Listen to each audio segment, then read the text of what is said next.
This episode of Another Great Day is brought to you by pirates. Arr! All right.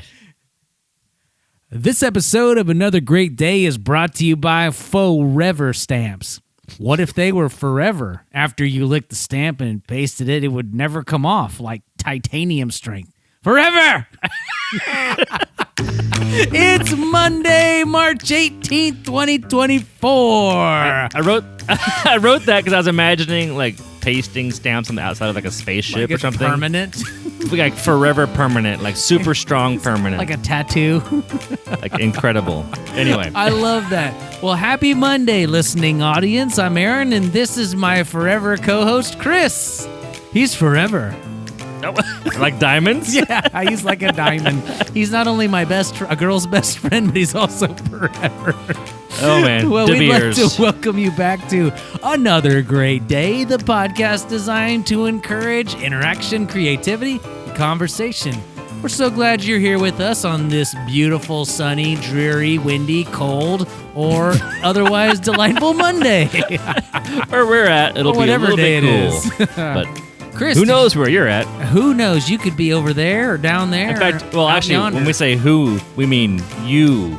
You knows. You Yous knows? know. Yous know. Yous knows where you're gonna be. Be there or be square. Chris, did you have a nice weekend?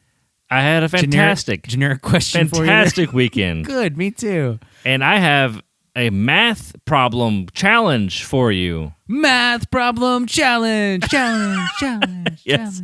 That I've rustled up from the depths of time. Ooh. This is from, I believe I was reading it up on it. It's like 1560s or something like that. Okay, I'm imagining you going to like a cauldron, like an old cartoon witch. Oh, and throwing yes. a bunch of math books in it, and then like this problem bubbled out of it. You're like a TI-89 calculator. So here protractor. is your challenge. Okay. Can you prove this is true? That's right. Okay. This is a math thing. Can you prove it's true?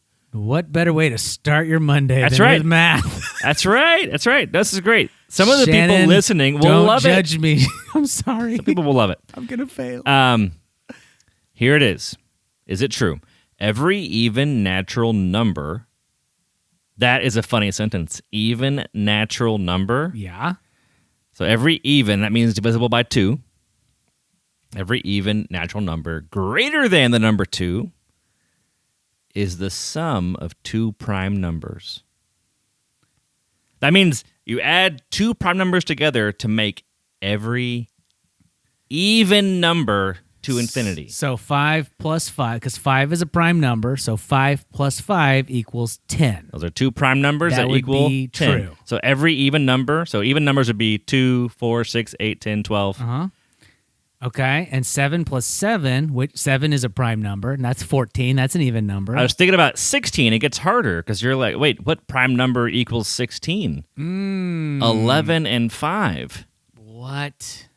So you start doing the math. You're like, wait, how far does this go? Is it true? So this challenge is a challenge for real. This is still not solved. Because there's infinite amounts of numbers? No, people can solve it through a certain kind of equation and solving and proof, but they have not written that yet. A theorem to prove that this is absolutely true. Whoa. So That's this is amazing. here it is. It has never been proved logically correct. It remains one of the oldest and best known unsolved problems in number theory and all of mathematics. This is great. This is like an episode of that old 90s show, Unsolved Mysteries. That's right. This is an unsolved math Loch Ness mystery. Monster, Bigfoot, the Chupacabra, and math. This one, what was it called? It's called, the guy was Christian something. It says conjecture. So I don't know. Christian Bigfoot. Anyway. Well, that's good. Hey, that's actually a super fun way to start the show. I've actually never heard of that. That's really fun and kind of an interesting thing. In your spare time, you can sit there and ponder. Yeah, you could start doing some number math. Be like, is 50? What are the 2 prime numbers that add up to 50? Is this real? Oh, imagine just walking into a room being like, hey, this number. 2 prime numbers, go. Be a good challenge. Keep you on your toes. That's the challenge. Awesome. Well, speaking of challenges, let's move on to everybody's favorite segment, Monday's bit we call Bad Movie Descriptions. That's right, Bad Movie Descriptions, the segment where we will poorly describe a movie to one another. You can play along in the car or wherever you're listening. We're going to give it a shot here. So, Chris, if you've got it, I got it. then let's go. I'll go first. All right. 2 brothers team up with a young lady and travel across the country.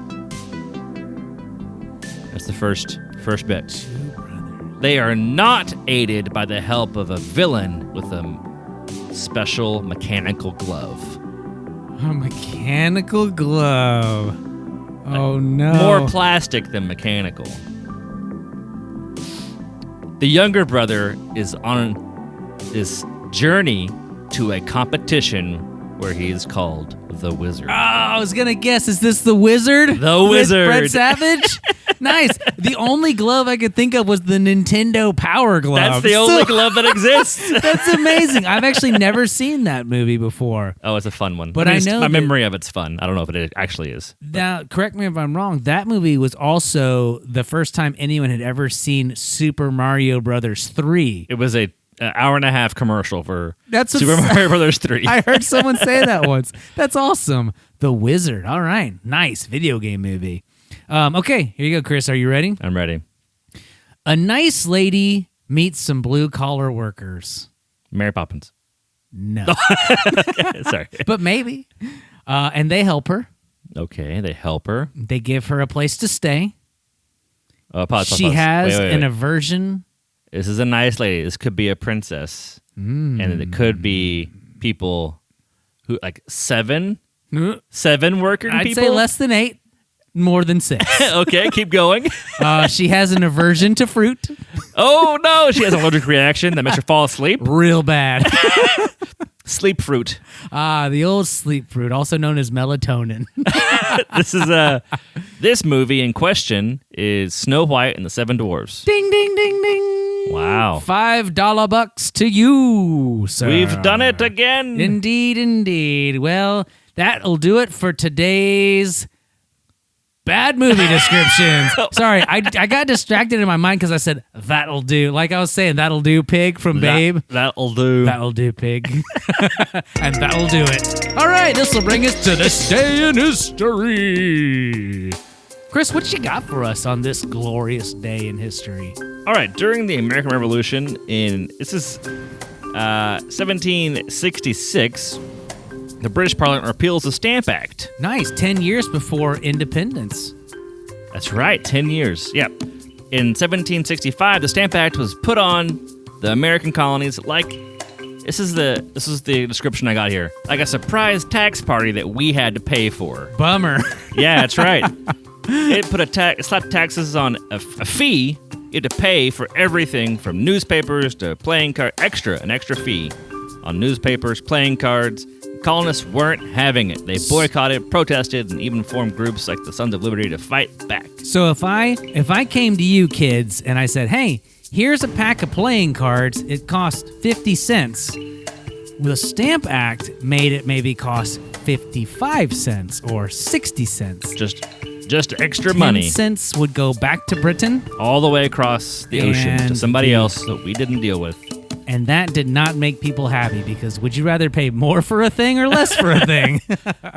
Anyways, what happened to the Stamp Act eventually? Eventually, the Stamp Act got axed in 1766. They took it away, huh? That's right.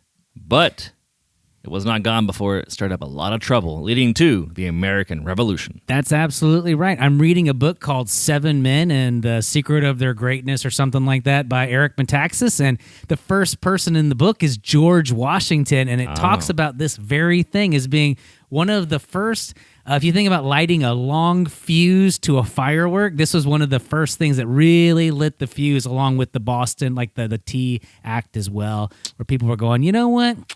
I don't think I like this so much. So anyways, well, that's interesting. Thanks for telling us about the Stamp Act. And if you have a Stamp Act that you're imposing on your siblings, stop it. Taxation without representation. Yes, exactly. All right, well, that'll do it for this day in history and bring us to the discussion question of the day. Boy, do we have a nice question for you today, kids. So get your listening ears on, turn them to 11. You ready, Chris? Here we go. All right, hit it. Well, please tell us. This is the question part. Will you tell us about a day that you woke up and something really big changed? Ooh. Like the Stamp Act being repealed. Yikes, that'd be great. I'd love that. Okay. So that's the question. All right, well, if you're new with us this week, this is the part of our show where we ask a question and we encourage you to think about this, pause the show, maybe discuss it amongst yourselves, and then join us back here in a second for the rest of the show. And we'll go ahead and give you our answers in the meantime. All right, Chris, you got something? Because I do, if you don't. I do. You go first, though. Okay. I remember when I was in kindergarten, I woke up and I went to school. Yeah. So I guess this didn't really change during the night. I don't know if I'm cheating. That's all right. No. Just a day where something changed. But I was at school, and I got news from the principal that they came to my playground and said, "Hey, your dad's here. You have a new sister." What? Yeah. I remember that when my sister was born. I was just a little kid. It's a big change. Yeah, I went from having no sister to having a sister. I remember waking up the day of my wedding and thinking, this is the day that everything will change. And I will be with her forever. Indeed. And I remember the day itself was beautiful and green and lovely. It's kind of like one of those, now I look back at it like it was late 80s, early 90s, like kind of blurry portraits of green and sunlight and sparkles. Like a Lisa Frank painting? Not that neon. But something like that. That sounds great. Awesome. Well, if you have a day where you woke up and something really big changed, let us know in the question below. We love hearing from you. And with that, we will transition over into the silly section of our show where we give you the dad joke of the day. All right, and I'm going to be taking over for Wes this week because he is busy traveling hither and yon. So here we go. I'll give it my best. Ready? Chris, we all know about Murphy's Law. You know, anything that can go wrong will go wrong. But have you ever heard of Cole's Law? It's thinly sliced cabbage. No. Coleslaw. Coleslaw. Oh, man. All right. Wow. As Wes would say, have another great day. And on to what you might think would be the proverb or the word of wisdom of the day. But we're going to switch it up. I've changed it. That's right. We got a new vision going forward as we finished out Proverbs 28. We're actually going to be walking through the book of Mark. Yeah. Let's see how it goes. A few verses at a time, sharing with you the story of the true hero of the Bible, Jesus Christ. That's right. Whose middle initial is not H. That's right. I don't know what that even means. Me either. All right. Chris, do you want to share like your thoughts on switching this up at all? I know I'm putting you on the spot right here, but you just thought it'd be nice to share the story of Jesus and I did. The Gospels? This is the truth laid bare. I'm using the podcast as a way for me to keep looking at the scriptures and also to introduce them to my daughter, Geneva. She's a good one. Yeah. Well, you know, the word of the Lord does not return void. So whether it's wisdom literature or whether it's a gospel, we're going to, as Dr. McGee would say, fling that seed and we'll see where it lands. Okay. This is going to be out of the book of Mark. And remember, guys, we've talked a lot about genres in the past. You know, we've been in Proverbs, which is a wisdom literature, which is a guideline, not necessarily a guaranteed truth. However, as we're diving into the actual Gospels here, which is Matthew, Mark, Luke, and John, the first 4 books of the New Testament, we are indeed speaking about something that is 100% true. This is not a guideline. This is not a recommendation. This is actually the truth. And so, whereas it is history, it is also true. And we can believe in it because God keeps his promises, and he tells us that his word is true. So with that being said, I'm going to read Mark chapter 1, verses 1 through 8, And this is from a new translation called the New Testament for Everyone in TFE. It's a little bit easier to understand. It's a little bit easier to read for our audio format here. So with that being said, here we go. Verse 1. This is where the good news starts. The good news of Jesus the Messiah, God's Son. Isaiah the prophet put it like this. Look, I am sending my messenger ahead of me. He will clear the way for you. A shout goes up in the desert. Make way for the Lord. Clear a straight path for him. John the Baptizer appeared in the desert. He was announcing a baptism of repentance to forgive sins. The whole of Judea and everyone who lived in Jerusalem went out to him. They confessed their sins and were baptized by him in the river Jordan. John wore camel hair clothes with a leather belt around his waist. He used to eat locusts and wild honey. Someone a lot stronger than me is coming close behind, John used to tell them. I don't deserve to squat down and undo his sandals. I've plunged you in the water. He's going to plunge you in the Holy Spirit. And that'll do it for verses 1 through 8 today. Wow.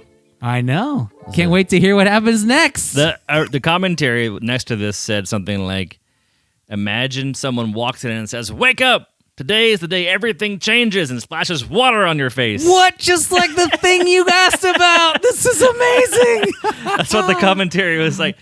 It said that this was kind of how it felt to the Jewish people, was like, it's time. Oh, man. See, this is like John the Baptist was like the opening band for the band you're really excited to see. Yeah. He's like, I know, I'm not bad. I'm kind of good. But just you wait, because the big light show and the fireworks and the pyrotechnics are all coming when Jesus of Nazareth comes onto the scene. And with that, let's hit the music, Chris, and call it a day. All right. Our mission here on Another Great Day podcast is to encourage interaction, creativity, and conversation. We thank you for tuning in. If you liked us at all, please rate and review us and share it with the people around you. There's a lot of content out there to enjoy, folks, and we need your help because we're trying to do something good to beat the internet. That's right.